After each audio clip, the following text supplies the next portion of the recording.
nongeye kugusuhuza wowe ukunda ukanakurikirana YouTube channel yanjye yitwa Ubwanjye TV.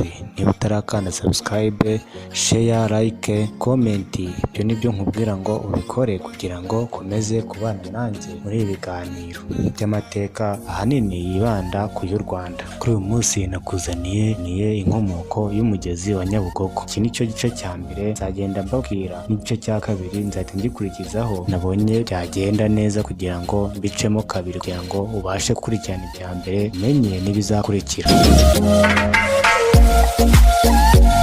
Inkomoko y'inyito Nyabugogo. Iki nicyo gice cya mbere. Ibintu byinshi birimo imisozi, imigezi, inzuzi, ibishanga n'ibindi byagiye byitwa amazina uruhongohongo bikuye ku birare by'iturwa n'iyubakwa ry'igihugu n'ibikorwa byakozwe bigasiga umugani cyangwa se imiziro, imigenzo n'imihango y'ibihe byose. Ngiye kubagezaho imvano y'inyito y'umugezi wa Nyabugogo wisuka mu ruzi rwa Nyabarongo, wabaye imvano y'inyito y'utugari, imidugudu myinshi mu Rwanda.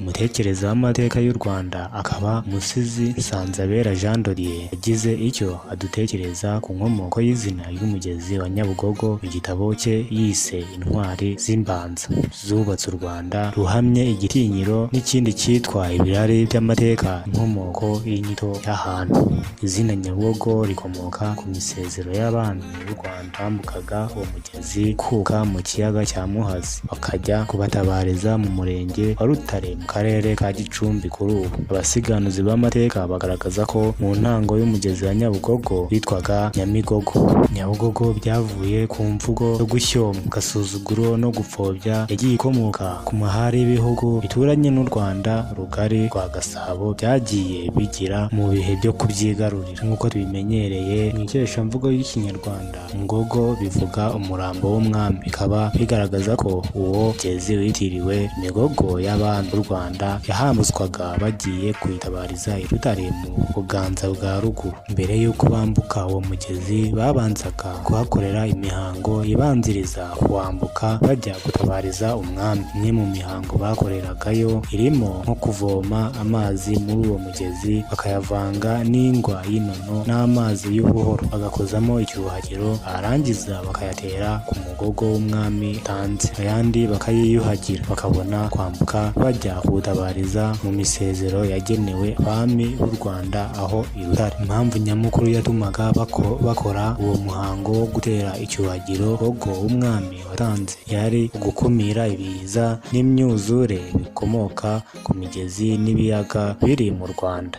Uwo muhango kandi wahamyaga imitsindo ku Banyarwanda ko umuntu wese uzagwa mu ruzi cyangwa se mu mugezi atazarohamo cyangwa se ngo yicwe nawe. Cyatumaga abagiye gutabariza umwami biyuhagira muri uwo mugezi, nuko nabo bashakaga kwambuka binjira mu misezero y'abami b'u Rwanda bera, basa neza nta mwanda bafite. Umwami Kigeli Mukobanya watwaye u Rwanda ahasaga mu mwaka w'1378 kugeza mu mwaka w'1411 niwe wabaye umwami wa mbere uzwi watabarije i Rutare. Ukurikije uruhererekane rw'abami batwaye u Rwanda, niwe waciye iteka shyiraho ahantu mwihariko hagenewe imisezero y'abami b'u Rwanda. Bitewe n'uko abami bamubanjirije bari bafite imisezero nyanyagiye hirya no hino mu gihugu ku buryo wabonaga bibangamye, byatumye Mukobanya asaba ubutaka bwo gushyinguramo abami b'u Rwanda mu burasirazuba bwarwo.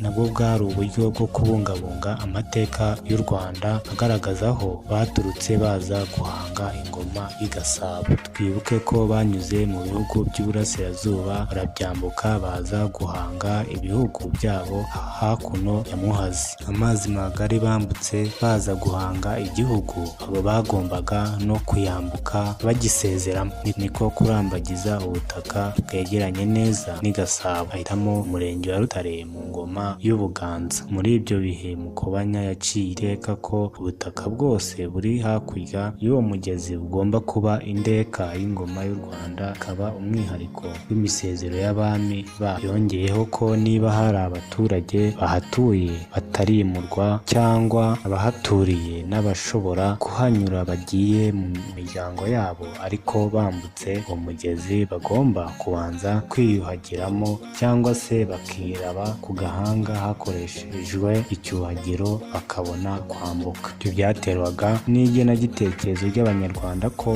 ahari imisezero y'abami hagomba kurindwa ubwandure. Uhanyuze wese agomba kwizirura akabwinjiramo ye. Kuva iryo teka ryacibwa mu kwezi kwa Kamena kwa buri mwaka, abiru b'ibanga ry'ingoma bafataga amazi y'ubuhoro yavomwaga mu mariba Rwezangoro mu Bwanacyambwe, bagafata n'ingwa y'inono, ubwo ni ifu inoze yera de, kuhakorera imihango yo kuzirura uwo mugezi n'igihugu, kugira ngo umwaka ukurikiyeho abaturage bazahanyura bakahakarabira bazabe baziruwe nk'uko ayo mazi aziruwe. Mu gice gikurikiraho tuzakomerezaho tubatekereza iby'amateka y'umugezi wa Nyamigogo waje guhindurirwa izina ukitwa Nyabugogo. Kugeza ubu ukaba ariko witwa. Icyo ngusaba ni ukanda subscribe, niba utarayikanda bakanda share ndetse ugatera comment aho biri ngombwa kugira ngo tubikosore. Nkwibutsa no gukora like kuri channel ya YouTube yitwa Ubwanjye.